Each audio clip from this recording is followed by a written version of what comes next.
Salut! On y est, c'est le dernier cours d'histoire du primaire. Il s'agit du cours numéro 5, la grande finale de la Seconde Guerre mondiale. Donc, je veux commencer en te parlant des symboles nazis, parce que Hitler était très fort sur les symboles, hein. Il avait des idées assez carrées, je te dirais, et il accordait beaucoup d'importance à certains symboles, dont le salut.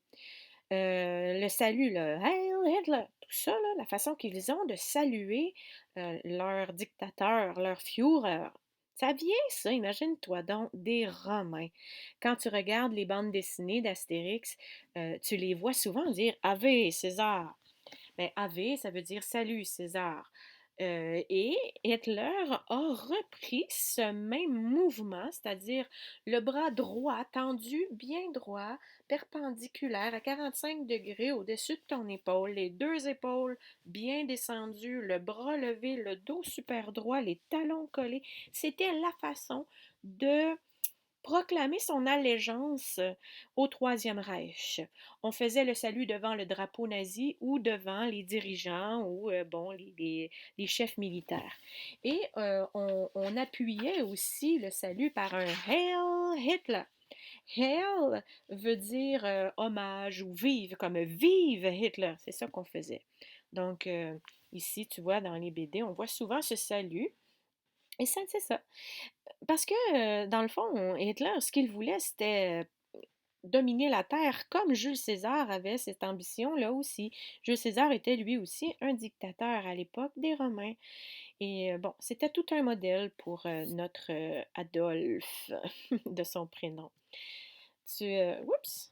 Tu le vois ici, le symbole qu'on a retrouvé sur une fresque romaine. On voit cet homme ici là, qui fait un salut devant un empereur qui s'en vient probablement de l'autre côté. Donc, les historiens s'entendent pour dire que ça vient de la Rome antique, cette façon de faire. J'ai un petit vidéo comique ici. C'est un vidéo qui vient d'un film français. Je vais l'avancer un petit peu. Ici, un petit peu. On y va.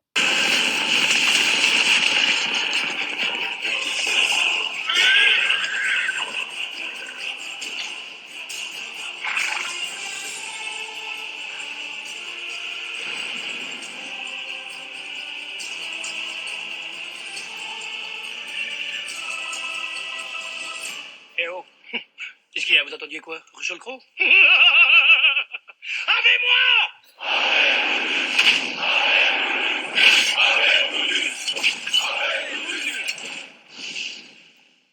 En formation! Tortue.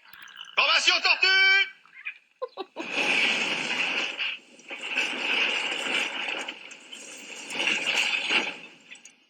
Oh, c'est très drôle. Donc, si t'as la chance, tu iras voir ces films français faits sur Astérix, que ce soit Mission Cléopâtre ou les Jeux Olympiques, sont tous excellents. Alors ici, on voit le salut nazi dans une école allemande en 1934 parce que Adolf Hitler, dès 1920, a fait adopter un paquet de manies comme ça dans son pays, aussitôt qu'il était au Parti travailleur. On voit ici des Allemands qui saluent. Et Hitler qui, lui, par contre, se réservait le droit de plier le bras. Ouais, c'était comme ça. Lui, il avait le droit là, de, de plier son bras. Ah, ça, c'est le salut vulcain. Ça, c'est une autre affaire. Ça, c'est dans Star Trek. Comme autre symbole nazi, Hitler avait la croix gammée. Cette croix gammée qui est un symbole hyper connu. Même 5000 ans avant Hitler, on connaissait ce symbole-là. C'est un symbole qui était universel. Partout sur la Terre, peu importe le continent, ce symbole-là existait. C'est spécial, hein? Comme des pyramides existaient partout aussi. Pourtant, on ne voyageait pas d'un continent à l'autre, mais ces choses-là voyageaient. Ça devait être... Je ne sais pas pourquoi, en fait. C'est vraiment spécial. Ce symbole-là, il s'appelle le sastika. Pardon, c'est difficile à dire. Svastika. OK? C'est ça son nom. Et c'était un symbole qu'on retrouvait partout, comme je te disais. Tu vois ici, c'est sur une poterie de la Grèce antique, dans l'Antiquité, là. Ça ici, c'est il y a 1000 ans, euh, avant Jésus-Christ. Donc, ça fait 3000 ans, ce collier d'or comme ça, qui vient de l'Iran. Ça ici, c'est en Inde, probablement dans la religion hindoue. Il s'agit d'un rite de passage à un certain âge et on a le svastika comme ça qui est sur le crâne, comme un... C'est un rite de passage, là. Et ce symbole-là, c'est un symbole de paix, c'est un symbole de bien-être.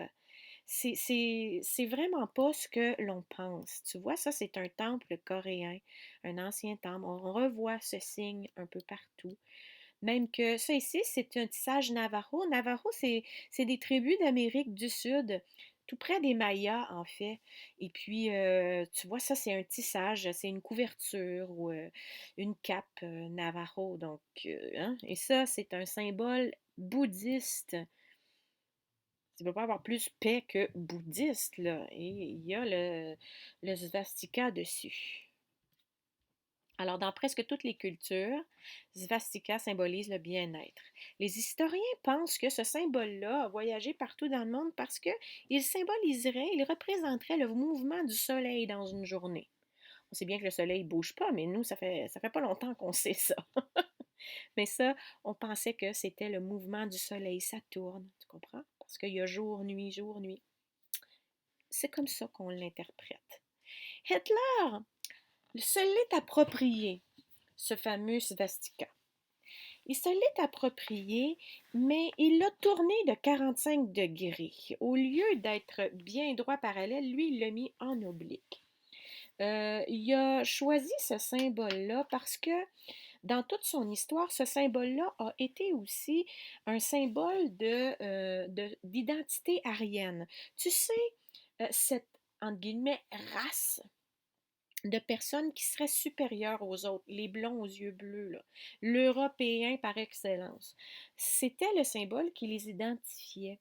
Donc, Hitler a décidé de l'utiliser dès 1920 et puis il l'a associé à l'idée de cette race pure, celle qui devrait dominer l'Europe. Il a écrit tout ça en prison dans son livre Mein Kampf. Il a eu le temps de penser à son affaire et c'est là qu'il a inventé ce fameux drapeau nazi qui, par après, s'est répandu partout, dans tous les endroits qui ont été conquis par les Allemands. Tu sais qu'aujourd'hui, ce drapeau, il est interdit dans plusieurs pays. On n'a pas le droit de le brandir. C'est comme un signe, un affront en fait. Même chose pour le salut, hein. Le drapeau nazi, les signes nazis, le salut nazi ne fait jamais ça. Ça fait pas assez longtemps dans l'histoire que ce malheur ou ce génocide énorme a été commis pour qu'on trouve ça drôle. On ne peut pas rire de ce qui s'est produit durant la Seconde Guerre mondiale. Euh, Tu sais, si tu fais une blague à ton prof te dit tiens, va jeter ça ou va mettre ça au recyclage, s'il te plaît, et que tu lui réponds en faisant le signe oui, madame, en collant tes pieds, et puis en levant le bras comme ça se peut que tu te retrouves chez le directeur, OK? On ne fait pas ça. Ce sont des gestes trop graves dans l'histoire de l'humanité. Je veux juste te le dire pour être sûr, parce que, tu sais, quand tu apprends quelque chose, tu pourrais peut-être vouloir faire des blagues avec ça, mais sache que ça ne se fait pas, OK? C'est très grave. Donc, on revient à notre croix gammée. La croix gammée. Mais veux-tu bien me dire pourquoi on appelle ça une croix gammée? D'où ça vient ce mot-là? C'est que dans l'alphabet grec, il y a une lettre qui s'appelle gamma. Tu vois, je viens te la pointer avec une flèche. L'alphabet grec, c'est alpha, bêta, gamma, delta, epsilon, zeta, eta, theta. Bon, tout ça, c'est les lettres grecques. Et c'est ça, la troisième lettre, c'est la lettre, c'est un C pour nous, mais eux, ils disent gamma. Et la lettre, elle est comme ça. OK? Ça, c'est le symbole de la lettre gamma. Et quand on en met quatre, tous réunis par le centre, eh bien, ça nous donne ça. C'est pour ça qu'on appelle la croix gammée. Elle est faite avec des lettres gamma. Maintenant, tu le sais. Bon, là, il faut qu'on revienne à nos moutons. On était rendu où, donc, à la fin du cours 3? On était rendu, ben là, j'ai parlé de l'Holocauste, là, mais on était rendu à ça, à Pearl Harbor qui est attaqué par les Japonais. Tu te rappelles? Oh, c'est la date d'entrée en guerre des Américains. Les États-Unis ont été explosés sur une base à Hawaï. Donc maintenant, ils entrent en guerre et bonne chance les Allemands. Alors en Europe, la situation est celle-ci. La France est, souviens-toi, dominée par les Allemands. La carte ici, elle n'est pas si bonne parce qu'il y a une zone libre là en France, OK? Mais tout le nord de la France est occupé par les Allemands, par le Troisième Reich.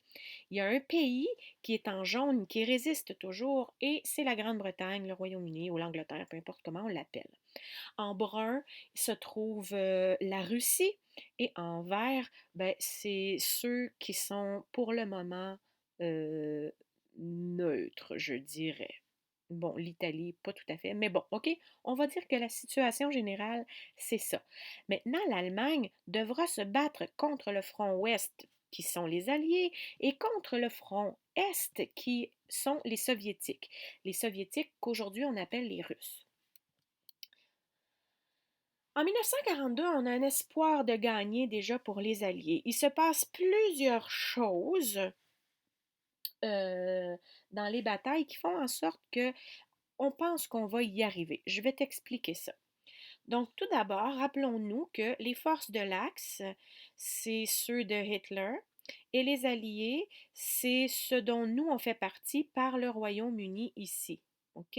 Je veux juste te montrer qu'il y a des pays qui, au départ, étaient du côté des forces de l'Axe et qui, voyant, bon, probablement pour mille et une raisons, mais entre autres, constatant que la dictature, ça ne pouvait pas fonctionner, ont décidé de changer de camp ou sentant que leur pays allait tout perdre, ils ont décidé de se rallier aux Alliés. Donc, regarde ici la Roumanie, changer de côté. Il y a la Bulgarie, changer de côté. La Finlande a changé de côté. Et où est ici? OK?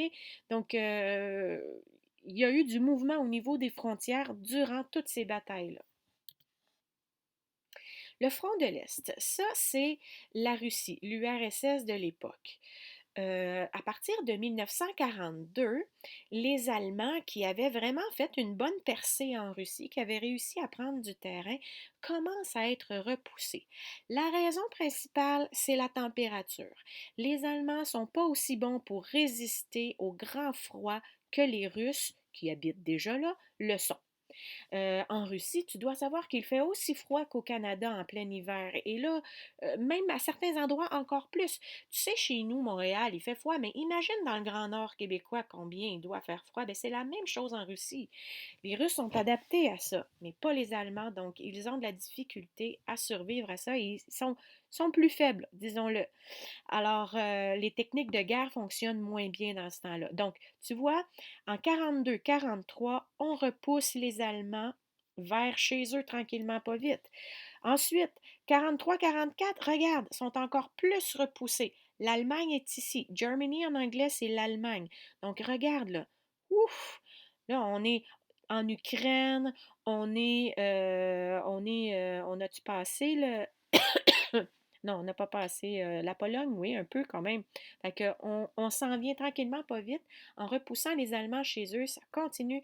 Et jusqu'en 1945, fin de la guerre, bang, là, on va rentrer en Allemagne et on va prendre Berlin. Tu vois, c'est les Russes qui sont arrivés à Berlin et qui ont encerclé la ville comme ça. Les Américains étaient juste ici. Wouh, wouh, wouh, ils sont arrivés presque en même temps. OK? Donc, Berlin, une fois qu'il a été pris par les Russes, Berlin a perdu. La guerre en Europe s'est perdue comme ça. Bon, on va revenir dans le temps. OK? C'est vrai que les Russes ont fait du bien grand chemin, mais nous autres aussi, on a beaucoup fait du chemin. Les Russes, s'ils ont si bien progressé, c'est qu'ils étaient menés par une main de fer par leur chef, qui était Joseph Staline. On dit les Russes, mais ils s'appelaient les Soviétiques parce qu'ils faisaient partie de l'URSS. Et le drapeau de l'URSS, c'était celui-ci. C'est un drapeau rouge avec une faucille et un marteau.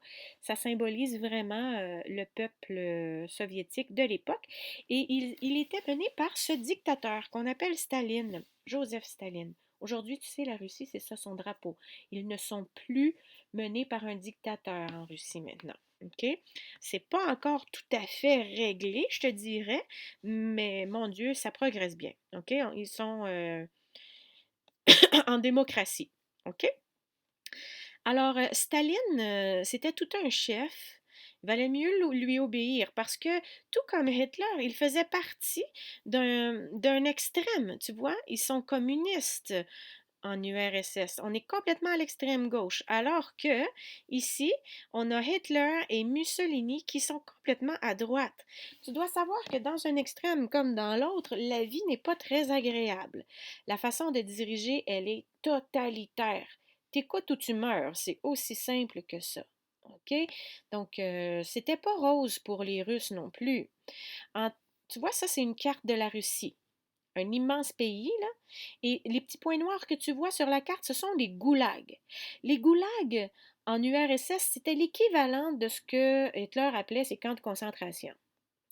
Les prisonniers qui étaient faits devaient s'en aller dans les goulags et bien d'autres gens aussi qui étaient forcés de se rendre à cet endroit-là.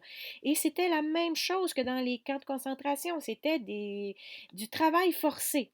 Et puis, les gens sont soumis à peu près aux mêmes règles que dans les camps de concentration. Ils sont maltraités, affamés, bon, ça se ressemble beaucoup. La différence principale, je crois que les goulags, eux, n'avaient pas cette solution finale de gazage et de brûlage de corps, là, comme on l'a vu dans l'histoire de l'Holocauste au cours précédent.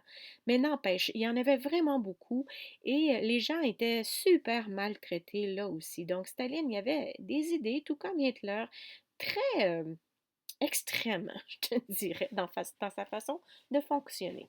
Pardon, c'est pas quelque chose que ça comprend, ça, ce monde-là. En 1942, les Allemands se pointent à Stalingrad, une ville qu'ils veulent conquérir. Je te dirais que pour les Allemands, c'est le début de la fin à ce moment-là. Parce que quand ils se frappent aux portes de Stalingrad en août 1942, les Russes sont là en quantité phénoménale et ils sont prêts à tout pour ne pas céder leur ville aux Allemands partout, là, dans les rues, en arrière des murs, d'un cave. Il y a des soldats partout, partout, partout, partout. Pendant 6 mois, ça se bat. Je peux te dire que la ville était pas mal détruite au bout de 6 mois. Mais reste qu'au bout de 6 mois, les Allemands qui étaient en territoire russe n'avaient plus rien à manger, ils n'avaient plus d'armement. Ils ont pas eu le choix de se rendre après 6 mois. Puis après 6 mois, on a fait le décompte, il y a eu 110 000 Allemands qui sont morts à Stalingrad et 500 Russes qui sont morts à Stalingrad. C'est immense, 610 000 morts. Mais il fallait que les Russes le fassent pour donner la donne aux Allemands. C'est une grande défaite allemande, la bataille de Stalingrad. Aujourd'hui, tu vois, le petit point rouge que tu vois, c'est là où était Stalingrad. Aujourd'hui, la ville a été reconstruite. Elle ne porte plus le nom de Staline, tu comprends, parce que c'est pas c'est un dictateur. Hein. Après la guerre, on s'est débarrassé de ces symboles. On appelle cette ville Volgograd maintenant. Elle existe, elle a été reconstruite. Donc, en Russie, on a vu l'avancée des Russes hein, qui ont repoussé les Allemands. L'endurance, s'ils ont réussi, c'est à cause de l'endurance de leurs soldats. Les conditions climatiques, on voit l'hiver partout. Là. Donc, les Russes ont été capables de survivre à ça. Puis les Allemands, ben, moins bien, si on veut. Et l'armée rouge, ça c'est l'armée des Soviétiques, a vraiment, vraiment, comme un char d'assaut, ramené les Allemands chez eux. En 1943, il y a en Italie ce Mussolini. Tu te rappelles tantôt hein, la photo que je t'ai montrée? Il est lui aussi d'extrême droite. Mussolini est en Italie. L'Italie, tu vois, c'est ici. Là. La partie verte au sud de l'Italie, le bout de la botte, et il y a vraiment beaucoup de résistants à cet endroit-là. Et les résistants à bout de nerfs contre Mussolini, avec sa dictature très autoritaire, ont réussi à le faire prisonnier. En fait, ils l'ont capturé. Ils l'ont capturé. Souviens-toi, hein, c'est un pote à Hitler, lui. Donc, on lui en veut à Mussolini, comme les Allemands doivent en vouloir à Hitler aussi à un moment donné. On voit clair dans le jeu, là. Donc, les Italiens ont pris Mussolini, l'ont arrêté et ils l'ont battu à mort. Et dans les documents historiques, que je te montre pas parce que c'est traumatisant, hein, on va dire ça comme ça, la foule, en fait, s'est jetée sur Mussolini. Ils l'ont massacré. Puis, à un moment donné, ben, on a pris Mussolini par les pieds, on l'a soulevé de terre avec une grue, puis on l'a suspendu comme ça en haut de la place publique, mort, les bras ballants, avec sa maîtresse de l'époque, elle aussi morte, et puis je pense qu'il y avait 3 autres personnes avec eux. Ils les ont suspendus dans les airs comme ça, puis les Italiens, ben, ça garochait des roches, et puis ouais, et ça a été comme la première partie de la libération de l'Italie. Suite à ça, ben, avec les Américains, l'Italie a pu reprendre sa position avec les Alliés. Elle s'est libérée du Troisième Reich. Ça, ben, je voulais juste te montrer que le fascisme est ici à l'extrême droite. Donc, les Italiens, eux, ils ont réussi à s'en débarrasser en 1943. Revenons à nos États-Unis. Les États-Unis, eux autres, vont faire la guerre au Troisième Reich contre les forces de l'Axe à 3 endroits différents. La première place où ils vont se battre, c'est ben, au Japon. Parce que les Japon, souviens-toi, le Japon, c'est ceux qui ont attaqué Pearl Harbor. Donc, on va pas se laisser faire comme ça et on va riposter au Japon. Le problème, c'est que le Japon, savais-tu que c'était 6852 îles attachées comme ça? C'est plein, plein, plein de petites îles. Bon, il y en a juste 430 qui sont habitées, mais quand même, tu sais, les Américains doivent conquérir les îles une par une. Il y en a des plus grosses que d'autres et ils vont commencer par celle-là. Donc, comment ça s'appelle? Okinawa là-dedans. Alors, grosse bataille qu'on a appelée d'île en île. Ouais, je comprends. Hein, il y en a en Titi. La deuxième zone de combat pour les États-Unis, ça a été d'aider les Italiens à reprendre leur lien avec les Alliés, donc à se libérer du fascisme. Et ils ont aussi, les États-Unis, combattu en Afrique du Nord. Ces pays qui étaient des colonies françaises, les Américains les ont aidés à redevenir aussi partenaires des forces alliées. On a enlevé le Troisième Reich de l'Afrique avec les États-Unis. Et ce dont je vais te parler dans les diapositives qui vont suivre, c'est le débarquement de Normandie. Les États-Unis se sont rendus au Royaume-Uni. Ils ont installé une base à cet endroit-là. Les États-Unis, les Britanniques et les Canadiens ont formé une alliance tous les trois pour réussir à se rendre en France et à reprendre la France et à les remettre dans le camp des Alliés. Parce que souviens-toi, la France en ce moment, elle est nazie. Alors, le but des États-Unis, des Britanniques et des Canadiens, c'est d'entrer en France de par l'Angleterre pour sortir les Allemands de là, tout simplement. Et c'est ce qu'on va appeler le débarquement de Normandie. Ce fut, dans l'histoire de l'humanité, un débarquement incroyable parce que toutes les connaissances technologiques ont été mises en œuvre. Toute l'évolution, les radars, les machines de guerre, les stratégies ont fait en sorte que ce débarquement a réussi. Et une fois que la France a retrouvé son pouvoir, parce que oui, ça a réussi, ben c'est le jour où tout a changé. Ça a donné comme le coup de grâce aux Allemands. Donc, les soldats vont débarquer en Normandie le 6 juin 1944. C'est ce qu'on a appelé, en anglais, on dit D-Day. En français, on dit le jour J. On dit ça parce que c'est le jour où tout a changé. Voilà. Bon. Ce que les Alliés ont planifié, c'est vraiment génial. Ils ont appelé ça, le débarquement, là, la planification de tout ça, ils ont préparé ça pendant plusieurs années, là, OK? Et ça s'est appelé Overlord, OK? Et ça, ce plan-là, ils l'ont mis à exécution le 6 juin 1944. Le but de ce plan était de déjouer le mur de l'Atlantique. OK. Le mur de l'Atlantique, c'est quoi? C'est en France, ici. Le nord de la France, qui est là, est nazi. Ah, parce que tu te souviens, Paris, ville ouverte, les Allemands sont rentrés sans tirer un coup. OK? Donc, les Allemands possèdent le nord de la France. Les Allemands sont pas fous. Ils savent que les Britanniques qui sont ici vont attaquer la France pour la reprendre, pour reformer leur alliance. C'est pour ça que les Allemands ont fabriqué ici tout le long de la côte française, au bord de la mer, là, ils ont fabriqué ce qu'on a appelé le mur de l'Atlantique, avec plein de fortifications coulées en béton, avec des canons impossibles pour l'ennemi, ici, de franchir la frontière par ici.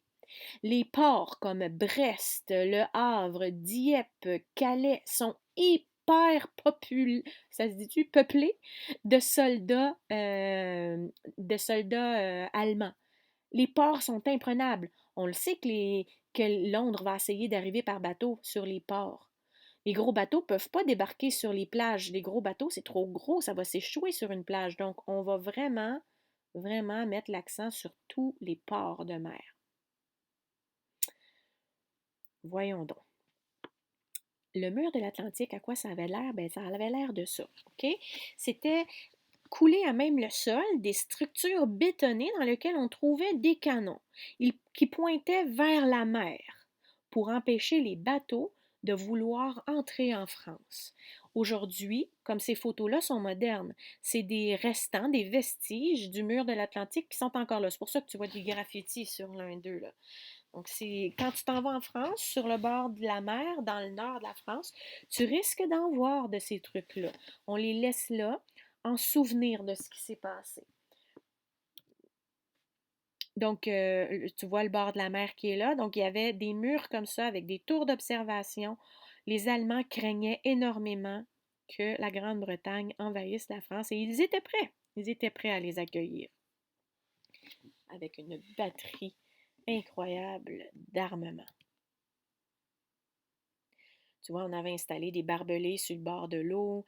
Il y avait des structures métalliques aussi là, au bord de l'eau pour que quand la marée est basse, que les bateaux là, ils puissent s'accrocher dans ces structures-là. C'était fou, là. Les mitrailleuses qui sont là. Tu vois, c'est ça le bord de l'eau, là. Tu vois, quand la marée est basse, tout ça, c'est à découvert et il y a des obus, là, sur le bout de toutes ces rampes-là. Ici aussi, il y a des poteaux sur le bord de la plage, c'est plein d'obus. Ici, il y a plein de mines sur le sable. Des mines, c'est comme des bombes cachées dans le sable, et puis quand tu marches là-dessus, pouf, ça explose. Donc, s'il y a un ennemi qui veut rentrer à pied par la plage, ben, hein, c'est ça, c'est très dangereux. Alors, le mur de l'Atlantique, là, il s'étend comme ça tout le long de la France. Je te dirais que plus ça monte dans le nord, parce que tout ça ici, ça appartenait aux Allemands aussi. Bon, disons qu'ici, là, les fortifications sont moins importantes, mais ici, là où est la Grande-Bretagne, là, ça ici, là, c'est rempli, rempli de fortifications en béton. Les Alliés, ce qu'ils veulent faire, c'est qu'ils veulent débarquer par bateau, mais par les plages, pas par les ports. Les Allemands sont convaincus que les Alliés vont rentrer par les ports. C'est pour ça que les ports sont imprenables. Ils ont mis beaucoup, beaucoup de soldats sur place. Impossible. Fait que les Allemands n'ont pas peur. Ben, parce qu'ils ont vraiment bien gardé les ports de mer. Tu vois, les principaux ports, Bordeaux, Nantes, Brest, Le Havre. Et ici, en haut, il y a un port dans la ville de Calais. C'est là que les Allemands sont convaincus que les Anglais vont attaquer quand ils vont vouloir reprendre la France. Calais, c'est la ville la plus proche de l'Angleterre. c'est aussi la ville de France qui est la plus proche de l'Allemagne. Fait qu'ils se disent, c'est sûr que les Allemands vont arriver par là. Pas les Allemands, les Anglais. Puis les Anglais sont pas fous. Ils savent que les Allemands se préparent à les accueillir ici. Mais les Anglais, eux autres, avec les Américains et les Canadiens, ont décidé que ce serait là qu'ils débarqueraient. Les plages sont larges, sont profondes. Il y a de la place à débarquer là, à cet endroit-là. Ce n'est pas une grosse falaise.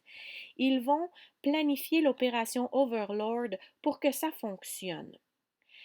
Mais, pas bête, dans le plan Overlord, il y a toute une supercherie qui est montée aussi. Parce que ici, vu qu'on les Allemands se préparent à accueillir les Anglais ici, on a comme inventé une supercherie pour que les Allemands euh, soient bernés. Donc, les Allemands croient que les Alliés vont débarquer ici, à Calais, et les Alliés vont leur faire croire que c'est là qu'ils s'en vont, en fait. Pour leur faire croire, ils vont écrire des papiers officiels du genre, tu sais, deux régiments qui se parlent, qui se disent on vous attend à cet endroit-là, nous nous préparons à attaquer.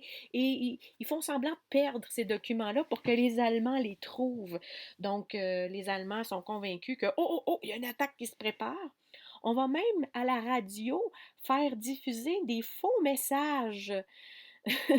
La BBC, qui est la radio ici de Londres, va envoyer des messages là, sur les ondes radio disant que les Anglais se préparent à attaquer Calais. Donc là, les Allemands vont écouter cette radio-là et dire oh, oh, oh, les Anglais s'en viennent. Ils vont même. Écoute, regarde-moi ça. Les Anglais ont fabriqué des. Tu comprends bien que des hommes ne sont pas capables de lever un char blindé, là. Il est en carton. Il est en carton, ce char blindé-là. Ils ont fabriqué ce qu'on appelle des leurres.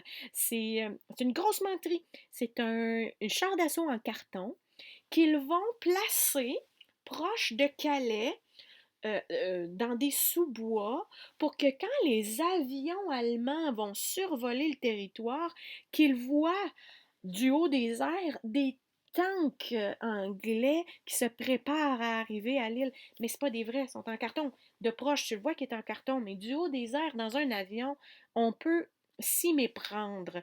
Donc, les Allemands ont tout pour croire que les Anglais vont attaquer à Calais. Mais pendant tout ce temps-là, pendant que cette supercherie se prépare, à Londres, on avait tout un autre plan et on se prépare au débarquement, mais en Normandie. Madame, vous avez dit tantôt qu'on ne peut pas débarquer sur une plage. C'est vrai. Et regarde tout ce qui va se passer. La Normandie, c'est ici, OK? C'est une partie de terre, la Normandie. Je ne sais pas si tu te souviens dans l'histoire des Vikings. La Normandie, c'est la terre que le roi de France avait donnée aux Vikings. Les Vikings qu'on appelait aussi Northmen, les hommes du Nord. Donc, la Normandie, c'est la terre des anciens Vikings. Bref, peu importe, je ne vais pas te donner encore un cours là-dessus. Donc, la Normandie, c'est là qu'on a choisi de débarquer. On a choisi de débarquer à cet endroit parce que c'est à cet endroit-là que le mur de l'Atlantique il est plus faible, si on veut. Parce que les Allemands se disent, il n'y a personne qui va débarquer sur une plage. Tu sais, quand même, ça se peut pas. Donc, on va mettre moins de batteries allemandes, de canons allemands. De canons allemands. Donc, parce que il y a moins de forts bétonnés, on choisit cet endroit-là, mais aussi parce que de Londres, d'en bas de l'Angleterre ici, les avions peuvent se rendre ici. Mais ils ne peuvent pas bien plus loin que ça. C'est pas comme aujourd'hui, les avions qui peuvent traverser un océan, là. La capacité, la combustion d'essence, la qualité du moteur nous permettait 1 heure de vol à l'époque. Fait qu'il fallait vraiment... fallait pas être trop loin non plus pour venir attaquer. Et c'est là qu'on a décidé d'attaquer. Voilà.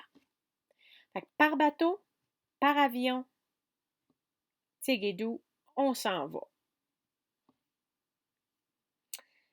Les Allemands sont prêts, sont dans leur bunker, sur le bord de la plage. Je vais t'avouer que c'est surtout à Calais qu'on s'affaire. Sur le bord des plages, les soldats sont plutôt relax. Hein, on pense pas pantoute qu'ils vont débarquer là, les Allemands. En fait, Hitler, là, il n'avait pas prévu ça, mais pas du tout. La tactique d'Overlord est celle-ci. On avait tout planifié. Il fallait que le débarquement se fasse entre le 5 et le 7 juin. Pourquoi? Parce que c'était les soirs de pleine lune. Le 5 juin, on n'est pas débarqué parce qu'il y a eu une tempête. Aussi simple que ça. Donc, on a décidé que ça se ferait le lendemain, le 6 juin. La première chose qui se passe le 6 juin, c'est qu'on va larguer les parachutistes sur la Normandie en pleine nuit. C'est pour ça, comprends-tu, qu'il fallait une pleine lune. La pleine lune fait en sorte qu'il ne fait pas totalement noir, donc les soldats voient un peu où ils s'en vont. C'est pas comme si c'était le soleil, mais quand même. On espérait donc qu'il ne fasse pas trop de nuages dans le ciel, parce que, ouf, quand il y a des nuages, on ne voit plus grand-chose. Mais la lune éclairait suffisamment. Donc, les parachutistes, en pleine nuit, débarquaient en Normandie. Euh, en fait, savais-tu que pour donner le signal de départ du débarquement de Normandie, on ne pouvait pas s'envoyer de textos. On ne pouvait pas non plus se parler en code morse. Les walkie-talkies n'existent pas encore. Pas de texto. La façon qu'on a eu de lancer l'opération Overlord, c'est par les ondes de la radio. Il y avait la BBC encore qui, sur ces ondes radio, donnait il y avait les émissions de radio, puis à un moment donné, il y avait des phrases pas rapport qui apparaissaient, du genre Rodrigue, as-tu du cœur? Quand quelqu'un dit ça à la radio, les alliés attendent ce message-là, et quand ils l'entendent, ils savent qu'à un moment donné, le monsieur à la radio va dire Rodrigue, as-tu du cœur? Et quand ils l'entendent, ça veut dire c'est là, bang, c'est là qu'il faut faire notre mission. Par exemple, quand on entendait chez les Français Rodrigue, as-tu du cœur à la radio, ben ça voulait dire oh, à cet endroit-là, il y a des Allemands qui vont passer sur le pont, allez le faire exploser. C'était les signaux d'attaque qu'on donnait comme ça par la BBC. Et un soir, la BBC lance le message suivant. Les sanglots longs des violons de l'automne. Ça, c'était le signal d'envoi, la première partie, si on veut, du débarquement de Normandie. C'est là qu'on a envoyé les parachutes. OK? C'était durant la nuit. Donc, les parachutistes, quand ils tombent sur le terrain en Normandie, ce qu'ils doivent faire, eux, c'est préparer le terrain pour la suite. Les Allemands dorment, ils ne savent pas qu'il y a des parachutistes, ils n'ont pas vu, il faisait noir. Et leur travail, c'est de saboter les lignes radio.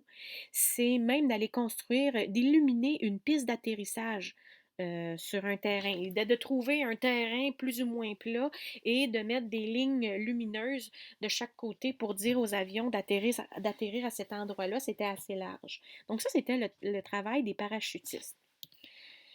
Ensuite, au lever du soleil, les destroyers, ça c'est les gros bateaux là, que tu vois, les destroyers britanniques, canadiens et américains s'approchent de la côte normande, de la Normandie, et vont déployer un paquet de petits bateaux comme ça, qu'on appelle, je cherche le mot là, dans ma tête, je le trouve pas.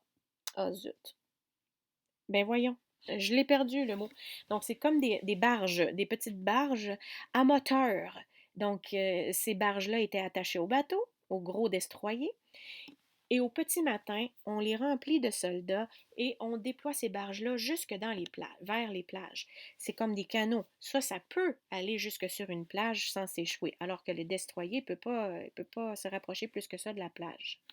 Donc on envoie les soldats comme ça, par petits bateaux, et vu qu'il y avait la pleine lune, la marée est très haute aussi.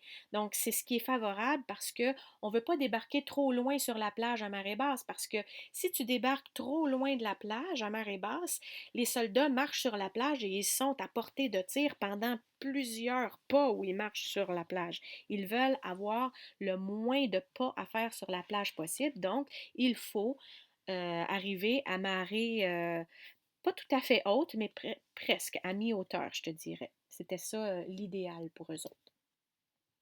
Alors on les voit ici, les soldats, dans la barge, à s'amener jusque sur la côte, sur la plage. Et il faut juste essayer de ressentir comment ces gars-là se sentent, sachant qu'ils s'en vont, là, ils s'en vont se faire exploser, finalement. Les premiers à arriver, là, eux, ils en ont mangé toute une, là. Parce que la barge, quand elle arrive près de la plage, la porte qui est en avant, tu la vois, là, elle bascule vers l'avant, si bien que les soldats sont carrément vulnérables à portée de tir des Allemands. Plusieurs vont recevoir des tirs de mitrailleuses en plein front, là. Bon, ici, on les voit en train de débarquer, mais on s'entend que on est... ça, c'est après, là, OK? Une fois que le débarquement s'est effectué. C'est vraiment pas les premiers à arriver, OK? Ils sont super trop tranquilles, là. Les premiers à arriver sur la plage ont été, pour la plupart, anéantis. Ouais. Donc, ça ici, c'est une image une fois que le débarquement a réussi. On voit là tous les destroyers qui sont loin sur la plage et on voit des camions, des tanks qui sont débarqués sur la plage. Et ça, c'est tout un exploit que je t'explique à l'instant. Imagine-toi donc que les Britanniques ont inventé des ponts flottants. Les Britanniques se sont dit, on ne va pas accoster dans des ports, parce que les gros bateaux ont accès aux ports de mer. Et ils ont dit, on ne va pas attaquer les ports, il va y avoir des Allemands partout sur les ports. On va débarquer sur les plages et on va se fabriquer notre propre port portatif. Donc, sur certains destroyers, des gros bateaux comme ça, c'est pas un destroyer, ça, c'est un gros bateau. Et il y avait un pont comme ça, et il y en avait plusieurs, là. Des ponts comme des Legos. OK? Ça, c'est un morceau, ça, c'est un morceau, ça, c'est un autre morceau, ça, c'est un autre morceau. On va mettre des blocs bétonnés flottants comme ça. Et dessus, on va arrimer les morceaux de pont et on va les attacher un sur l'autre. Ils se faisaient ça, c'est incroyable, là. Et à partir de ces ponts-là, des bateaux, ils pouvaient décharger les autos, les tanks, l'armement directement sur les plages. On ne peut pas passer par les ports? Parfait, on va passer par les plages. Just watch me. Regarde, j'ai une petite vidéo ici. Intéressant.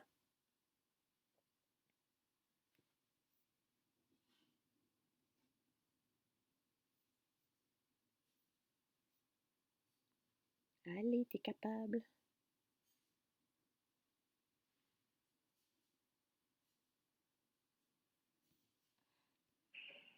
L'état-major allié l'a constaté, les ports sont imprenables. Alors Winston Churchill tranche. Puisque c'est comme ça, on les construira nous-mêmes. L'idée la plus insensée de l'histoire militaire. Pendant 9 mois, aux 4 coins du Royaume-Uni, 50 000 ouvriers travaillent jour et nuit à la construction d'un gigantesque mécano. Dès le 6 juin, les blocs de béton gros comme des immeubles de 6 étages prennent la mer. Direction la Normandie. Plus de 150 de ces bateaux de pierre furent remorqués à travers la Manche pour être coulés sur la côte française de façon à former une digue. En 15 jours, les 2 ports sont sur pied. Mais le 19 juin, une tempête anéantit définitivement celui d'Omaha. Arromanches devra donc assurer à lui seul le ravitaillement en troupes et en matériel de toute la bataille de Normandie. À l'intérieur du port, il y avait des plateformes de déchargement des matériels. Vous aviez une plateforme qui était ici. Je ne le mettrai pas tout, mais tu vois, dans le slide, il est là, donc tu pourras le consulter. C'est quand même extraordinaire, hein? Donc, sur ce pont-là, on va décharger des tanks pas mal spéciaux. C'est les Britanniques qui ont pensé à ça. Celui-là ici, on l'appelle le tank à ruban. Quand, avec les ponts qu'on a fabriqués, quand les voitures s'en vont sur la plage, c'est directement sur le sable et les pneus des voitures s'enlisent dans le sable. Alors, on a fabriqué ce tank-là qui a pour mission de dérouler un immense tapis blanc. Donc, plus il avance, plus le tapis se déroule et ça fait un grand tapis sur lequel les voitures peuvent passer sans s'enliser dans le sable. Et celui de droite, ici, il n'est pas en fonction, il est au repos.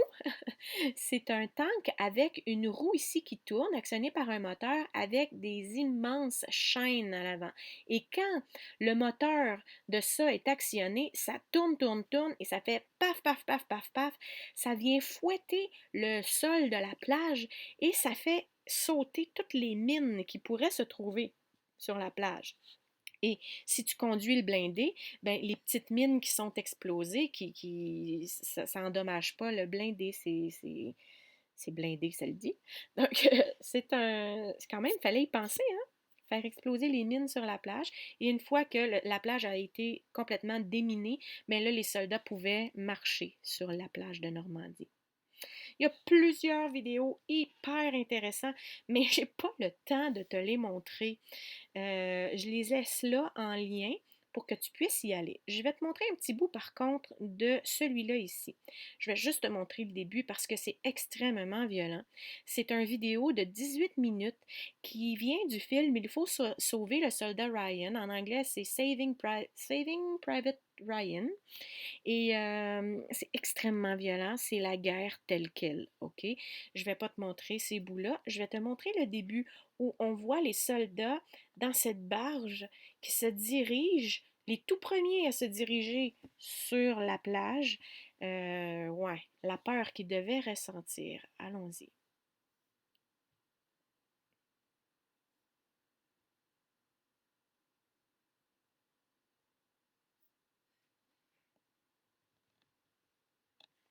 Fais pas le saut.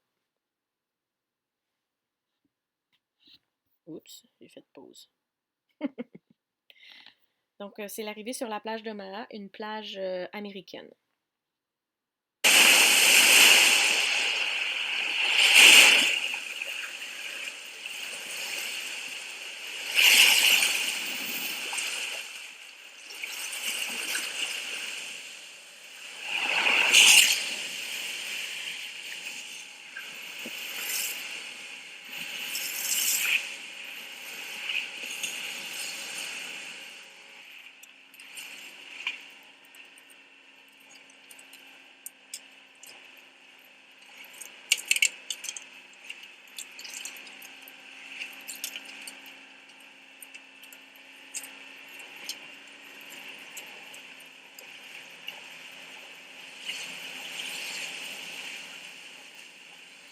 Ça brasse, hein? C'est sûr que si t'as le mal de mer, c'est ça. Dégagez la lampe! 30 secondes! Que Dieu vous protège! Collez sur bâbord, collez sur tribord! Avancez vite et évitez les trous de mortier! Je veux voir plein d'espace entre chaque homme! Ça comme bouffée! C'est une occasion unique! Un homme, c'est du gaspillage de munitions! Protégez vos armes du sable! Je veux des actions nettes! On se retrouve sur la plage!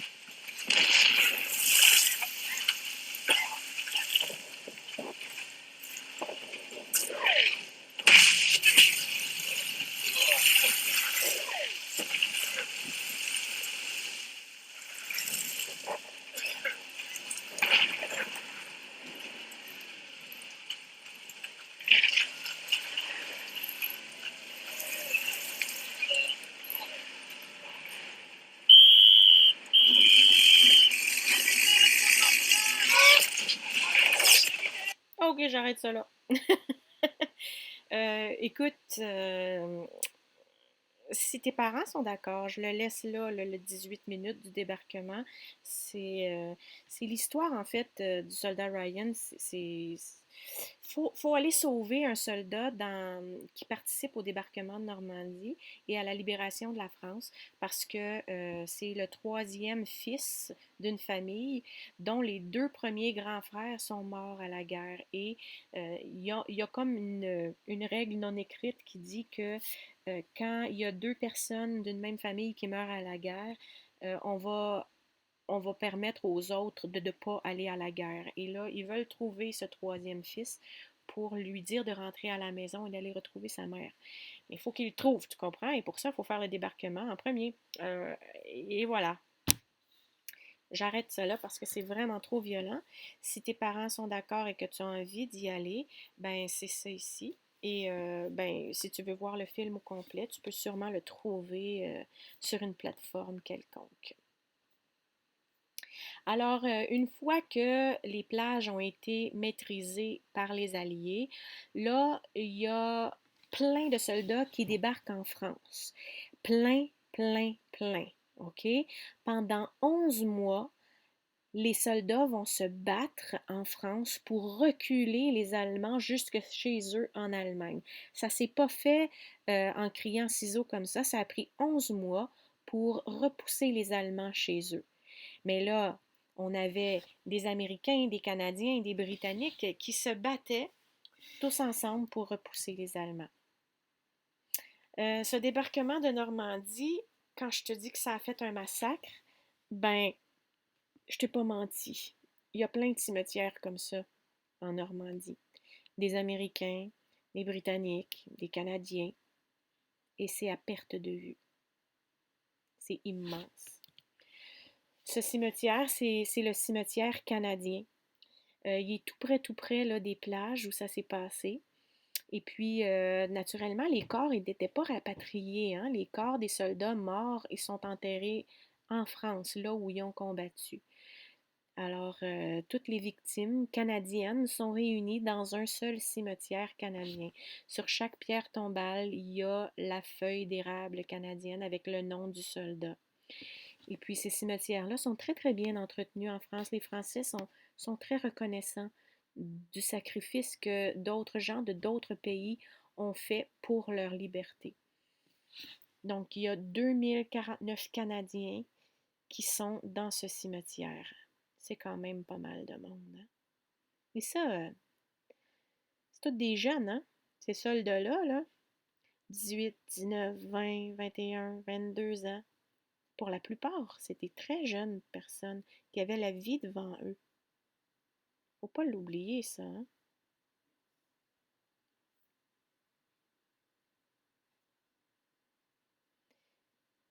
Les vétérans de la guerre, euh, il y en a de moins en moins là, parce que le temps avance, les années filent. Mais moi, quand j'étais jeune, il y avait plusieurs vétérans qui, une fois à la retraite, retournaient en France pour aller honorer la mémoire de ces gars avec qui ils ont combattu lors du débarquement de Normandie. Tu vois, moi, je la trouve touchante, cette photo-là. C'est un vieux monsieur qui est venu saluer ses copains aux côtés de qui il s'était battu lors du débarquement. T'imagines comme ça doit être un moment important pour cet homme-là. Ici, on a une tombe de Giriopel, un petit Québécois là, qui était dans le département. Tu vois même, il y a quelqu'un qui a mis un drapeau québécois en avant. Donc, private, ça veut dire soldat. Donc, il était dans le 14e bataillon. Il est mort le 27 septembre. Non, il était né le 27 septembre 1918. Il avait 23 ans. Et puis, ben, il est mort lors du débarquement. C'est fou, hein? Et puis, ce coquelicot qu'on vend comme ça, là, que les vétérans de la guerre vendent le 11 novembre, mais c'est pour honorer la mémoire de ces gars-là qui sont décédés. Le 11 novembre, c'est le jour du souvenir. On se souvient de ces gens qui ont donné leur vie pour notre liberté. Il y a dans le musée de la guerre à Ottawa quelque chose de fascinant. Il y a une pierre tombale du cimetière canadien qui a été retirée du cimetière canadien. On a pris cette pierre tombale, tu vois même ici là, qu'elle était vraiment bien enterrée, ils l'ont enlevée. Sur la pierre tombale, c'est écrit le soldat inconnu dessus. Il y a des hommes comme ça qui mouraient sur le champ de bataille, on récupérait leur corps, mais parce que défigurés, parce qu'ils n'avaient plus leur name tag, on n'était pas capable de savoir de qui il s'agissait. Quand on n'était pas capable d'identifier le mort, ben on l'appelait le soldat inconnu, tout simplement, et on l'enterrait et sur sa pierre tombale, c'était écrit soldat inconnu. Donc, ce qu'on a fait, c'est que le gouvernement canadien est allé dans ce cimetière, a récupéré une pierre tombale d'un soldat inconnu ainsi que ses ossements. Ils ont rapatrié ça au Canada. Au musée de la guerre, on retrouve la pierre tombale du soldat inconnu comme ça. Et c'est dans le musée. Si jamais tu y vas, je te le dis, vas-y, tu ne le regretteras pas. Si jamais tu y vas, demande-le où est-ce que c'est ça. Puis ils vont te le montrer. Et ce qu'il y a de merveilleux, c'est que quand ils ont conçu le musée de la guerre à Ottawa, c'est qu'ils ont fait en sorte que lors dans le calcul là, de la course des équinoxes et des solstices, là, ils ont fait en sorte que le 11 novembre à 11 heures, jour de l'armistice de la Première Guerre mondiale et jour du souvenir au Canada, le 11 novembre à 11 heures, s'il fait beau, les rayons du soleil entrent par la craque qu'il y a là, qui est une fenêtre, et vient directement sur la tombe du soldat inconnu. C'est quand même très significatif, n'est-ce pas? Et tu vois la, la, la, la, la mer, là, ici, là, c'est comme si c'était la mer, le débarquement de Normandie, tout ça. C'est plein de significations, cette affaire-là.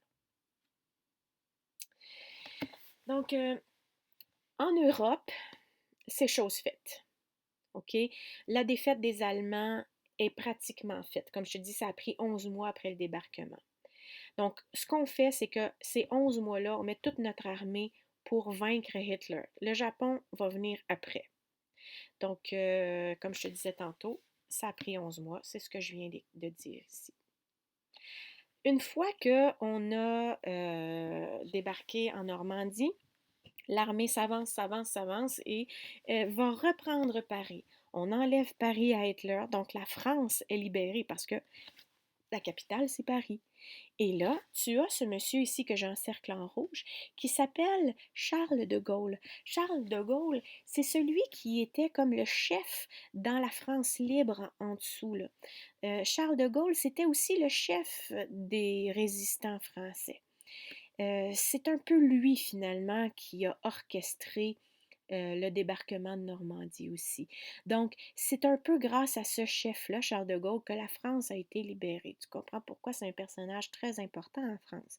Il a même été le président de la France de 1959 à 1969. Pendant 10 ans, ça a été le président de la France après la guerre. Ouais.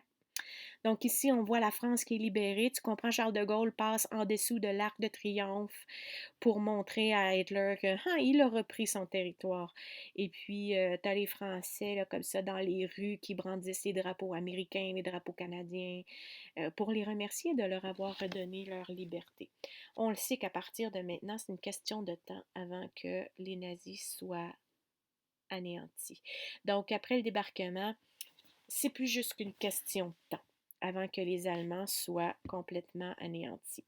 Donc, on a les Alliés en jaune, accompagnés des Soviétiques en brun, qui vont chacun de leur côté se précipiter vers Berlin, ici, là, la capitale de l'Allemagne, et on va essayer de détruire complètement l'Allemagne. Et c'est ce qui se passe. D'un côté, les Américains vont arriver et de l'autre, les Russes vont arriver. Et l'Allemagne n'a pas le choix de rendre les armes le 7 mai 1945. Mai, juin, juillet, août, septembre. Donc, en septembre, un peu après les Russes, les Américains vont rentrer. Ils vont,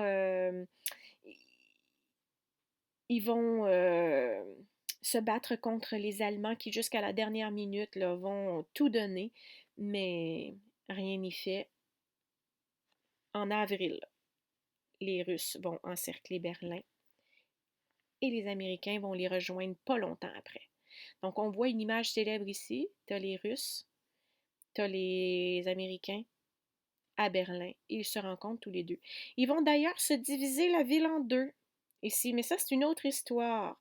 D'un côté, tu as les Américains, de l'autre côté, tu as les Russes. D'un côté, ils sont capitalistes et en démocratie, et de l'autre côté, ils sont communistes sous une dictature. Donc, ça sera pas facile. Berlin va être séparé en deux, même qu'à un moment donné, ils vont faire un mur dans la ville de Berlin pour séparer euh, la démocratie du communisme et il va s'en suivre cette fameuse guerre froide dont tu entendras parler au secondaire dans tes cours d'histoire. Désolée, je n'ai pas eu le temps de me rendre jusque-là.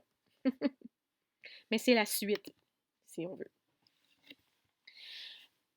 Alors, une fois que les Américains et les Russes sont entrés en Allemagne, là, hop là, on découvre l'horreur des camps de concentration. Hey, on ne savait pas que ça existait. Quand les Américains sont rentrés là-dedans, là, les jambes, là, ça les a sciés, là. Il y a des témoignages incroyables où ils rentrent là-dedans, c'est des squelettes humains qui sont là, on voit la maltraitance. Il n'y a plus de nazis qui sont là, ils sont partis, ils ont tout fait sauter, mais les prisonniers, eux, n'arrivent pas à s'échapper, ils sont trop faibles. C'est fou. Alors, on estime à 10 millions le nombre de personnes qui ont été tuées par les nazis dans les camps de concentration et d'extermination, dont 6 millions étaient juifs. Ils arrivent à Dachau, un autre en Allemagne, un autre camp. Ceux-là ont l'air en meilleure forme, je dirais. Et puis Buchenwald aussi, en Allemagne, libéré par les Américains. Si j'avais le temps, je te raconterais leur histoire, la suite après, mais j'ai pas le temps. Tu viendras me voir l'an prochain, je te le raconterai. Donc, qu'est-ce qui arrive avec Hitler dans tout ça, là? Il a perdu, mais qu'est-ce qui arrive avec lui? Donc, Hitler, lui, il était caché depuis le mois de janvier. Il était caché dans son bunker à Berlin. Il y a un Führer-Bunker. C'est là qu'il se cachait. Et quand il a vu qu'il était fait, quand il a vu qu'il allait perdre, ben il s'est suicidé. Il s'est tiré une balle dans la tête. Et sa maîtresse, sa femme, en fait, il venait juste de se marier, sa femme, Eva Braun, elle s'est empoisonnée au cyanure. Ils avaient déjà planifié leur truc en cas de défaite. En fait, Hitler a décidé de se tuer lui-même parce qu'il ne voulait pas subir le même sort que Mussolini avait vécu en Italie. Tu te souviens, hein, Mussolini a été maltraité, pendu par les pieds, puis envoyé donc. Hitler s'est dit, moi je vais me tuer dignement, et puis c'est ça, hein? Et c'est ce qu'il a fait. Il s'est suicidé. Et là, les journaux font les manchettes. Et ça, c'est la dernière photo qu'on a de Hitler, qui a été prise dans son bunker en mars, un mois avant. Et ça, c'est son bunker qui était en ruine en 1947 après la guerre. C'est sûr que quand on a compris tout ce qui était ce Hitler avec ses idées démoniaques, les gens se sont empressés de tout détruire, ce qui avait un rapport avec les nazis en Allemagne. Je te dirais que les Allemands d'aujourd'hui portent encore un peu le poids de ça. C'est pas. Les Allemands, aujourd'hui, c'est des gens tout à fait comme toi et moi, hein. C'est des gens qui vivent dans une démocratie, qui ont le droit de vote, qui ont retrouvé là, la liberté, l'équilibre. Mais reste que, il n'y a pas si longtemps, il y a eu l'horreur dans leur pays. Puis, c'est pas évident, j'imagine, pour eux autres. Ouais, faut se mettre à leur place aussi, hein. Bon, c'est fini là en Europe. Hitler, il est mort. Tous les pays que Hitler avait pris en Europe ne sont plus nazis. Ils ont retrouvé leur liberté. Mais ça continue de péter au Japon. Là, l'armée américaine se transporte tout au Japon. OK, donc, on va essayer dans le Pacifique de régler la situation une fois pour toutes et dire elle est terminée cette Seconde Guerre mondiale. Au Japon aussi, on est sous dictature. Et au Japon, depuis toujours, depuis les shoguns, ça fait longtemps, longtemps qu'au Japon, jamais on ne s'avoue vaincu. Mais jamais. OK? Les plus grands guerriers font comme Hitler et se suicident. Et même quand les combattants arrivent au Japon au Moyen Âge, mettons, là, on laissait les soldats se tuer eux-mêmes au lieu de les tirer. On leur permettait cet honneur-là. C'est quelque chose, hein, au Japon. On n'abandonne jamais, jamais, jamais. Alors, il s'agit d'une guerre aérienne surtout qui va se passer au Japon. Et puis, les Américains et les Japonais vont se bombarder continuellement. Et les Japonais font, comme je t'ai dit au cours numéro 3, un acte de bravoure qui sont ceux des kamikazes, c'est-à-dire qu'ils vont charger leur avion de 250 kg de bombes et ils vont carrément s'écraser sur les endroits qu'ils veulent faire exploser. Donc le japonais va mourir, c'est clair, et il le sait. Donc ce sont les kamikazes, tu te rappelles. Je mets des liens BrainPop, mais tu peux y aller seulement si tu es abonné au lien. Alors, c'est comme ça, c'est une image très connue, ça, de la Seconde Guerre mondiale. C'est vraiment la fin, hein. C'est quand les Américains franchissent, c'est la bataille de Iwo Jima, c'est sur une île, et quand les Américains gagnaient la guerre contre une île japonaise, ils plaçaient leur drapeau comme ça pour dire que maintenant, cette partie du monde n'est plus en guerre. Les Américains ont dominé, finalement. Sauf que, comme ils ne s'arrêtaient pas, les Américains ont pris la décision de larguer leur nouvelle invention. En fait, plusieurs pays étaient en train de mettre sur pied les bombes nucléaires. La bombe nucléaire, c'est le principe de la fission des atomes. Ça fait une explosion tellement grande que je pense que c'est un rayon de 3, 4, même 5 kilomètres. Ça anéantit tout. Ça anéantit tout. Là, tout explose. Même que dans un rayon de kilomètres, il ne reste plus rien. C'est horrible. Euh, Si vous pensez que c'est Albert Einstein qui a inventé ça, vous vous trompez. En fait, Albert Einstein a inventé la théorie de la relativité, le E égale mc2, et c'est à partir de ces calculs-là que d'autres personnes ont fabriqué la bombe atomique. Je te dirais qu'Einstein était même très déçu que son invention, sa formule, ait servi à faire ça. Il était très triste de ça. Alors, ce sont ces bombes qui ont éclaté dans deux villes, Hiroshima et Nagasaki. Hiroshima en premier, je crois que 2 jours plus tard, il y a eu Nagasaki. Et c'est la seule façon que les Américains ont trouvé pour que le Japon dise c'est bon, c'est bon, c'est bon, vous avez gagné, on se rend. L'humanité questionne encore l'utilité de ces bombes-là. Après Hiroshima, est-ce que ça aurait été suffisant une seule bombe? L'humanité se questionne sur Nagasaki parce que ça fait des millions de morts, cette affaire-là. Là. Puis c'était des gens innocents. Là. Tu sais, c'est plus un terrain de bataille, la guerre, maintenant. Là. Maintenant que la bombe atomique existe, c'est plus des champs de bataille, la guerre. C'est du terrorisme maintenant. C'est la menace qu'une bombe puisse faire disparaître une ville au complet. On n'est plus entre soldats qui se battent, là. C'est terminé, ce genre de guerre-là. Et c'est la seule fois, heureusement, qu'on a utilisé la bombe atomique durant une guerre. Heureusement. Mais on en a compris toute la gravité. Ouais, la bombe atomique, hein, ça fait un gros champignon comme ça, c'est ce qu'on dit.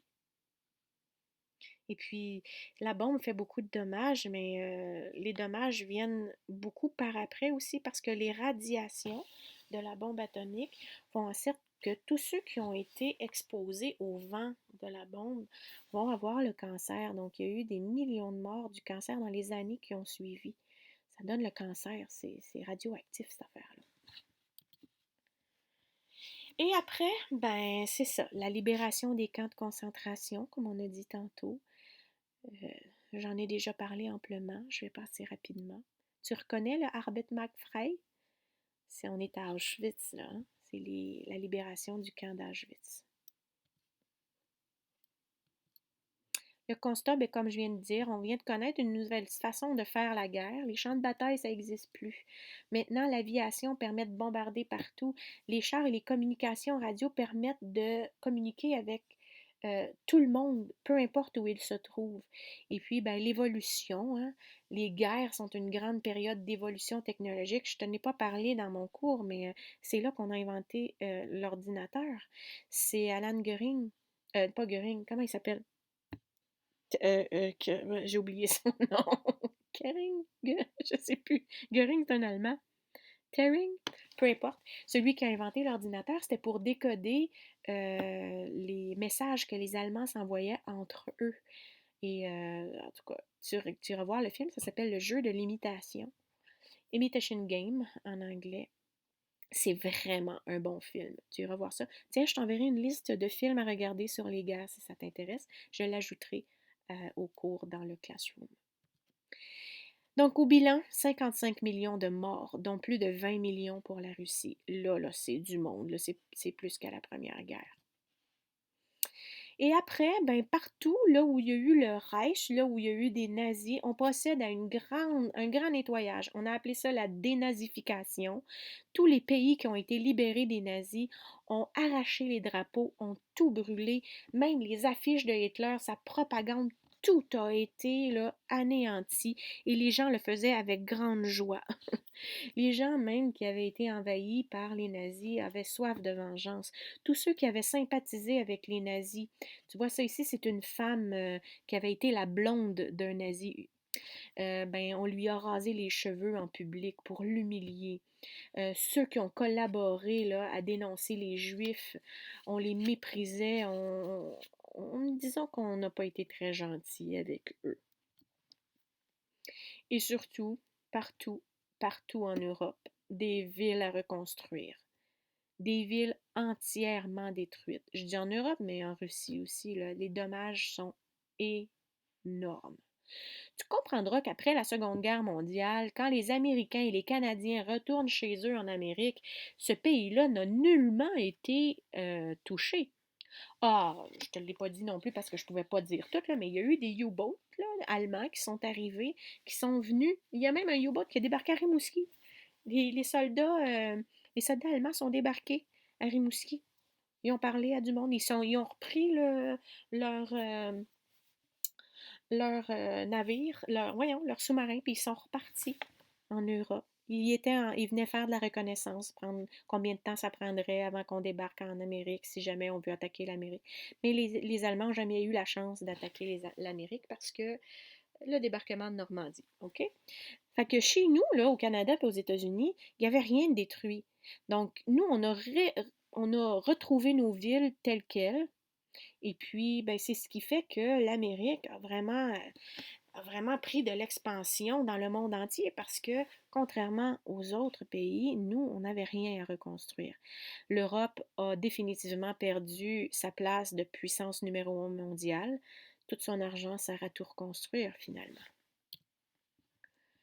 Et tous ceux qui ont commis des crimes contre l'humanité, qu'ils soient allemands, russes ou japonais, ont subi un procès.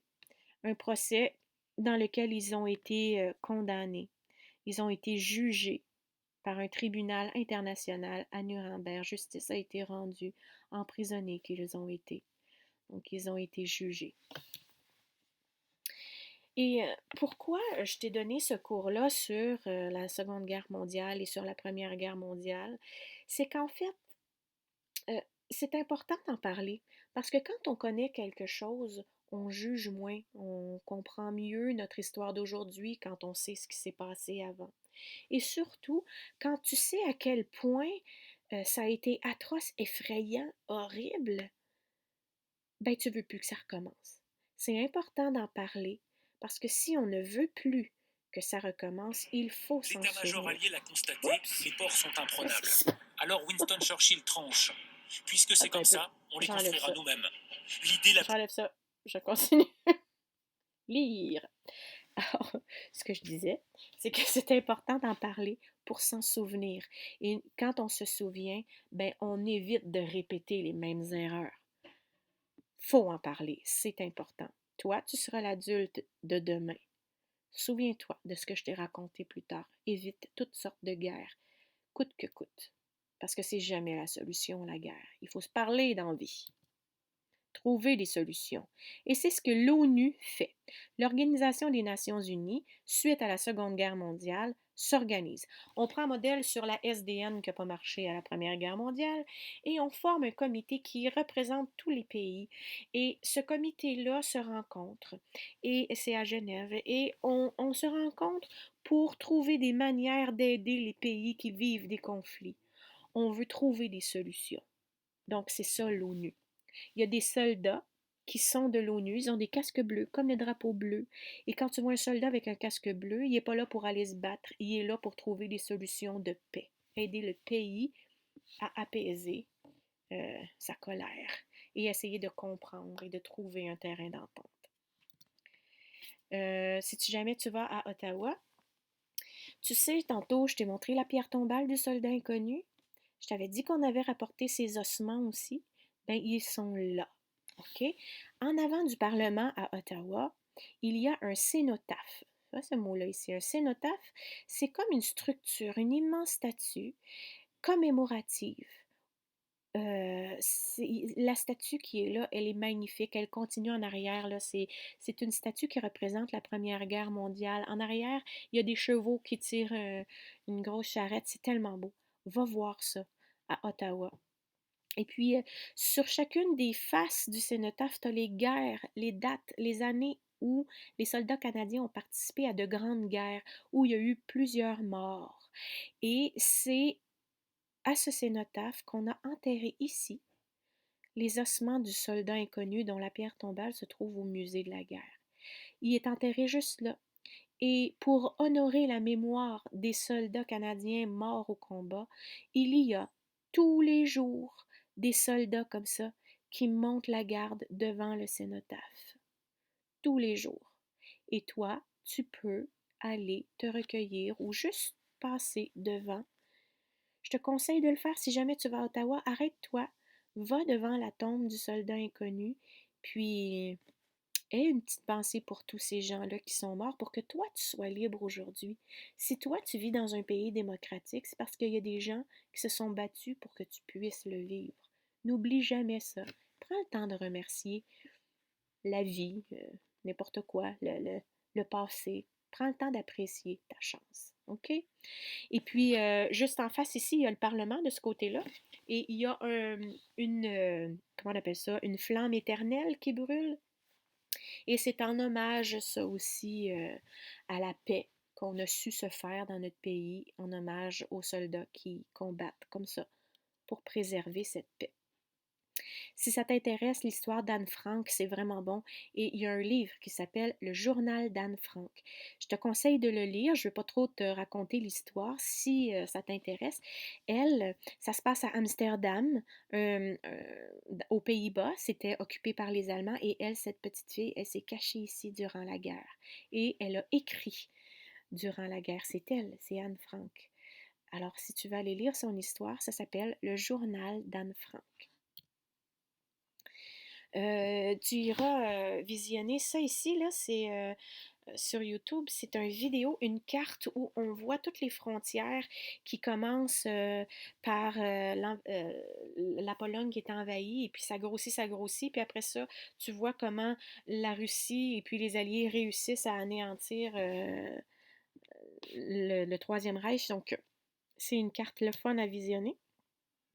Et ça, c'est tous des trucs qui sont le fun à regarder. Je te laisse des liens. Si tu es abonné à BrainPop, il y a tout ça qui est intéressant. Alors voilà, je t'abandonne ici. Je te souhaite un parcours au secondaire avec des profs d'histoire intéressants qui vont savoir t'allumer. Et j'espère que tu vas continuer à lire, à regarder plein de films pour essayer de comprendre ta vie d'aujourd'hui à partir de celle du passé.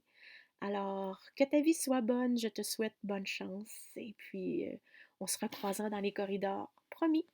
Bye bye.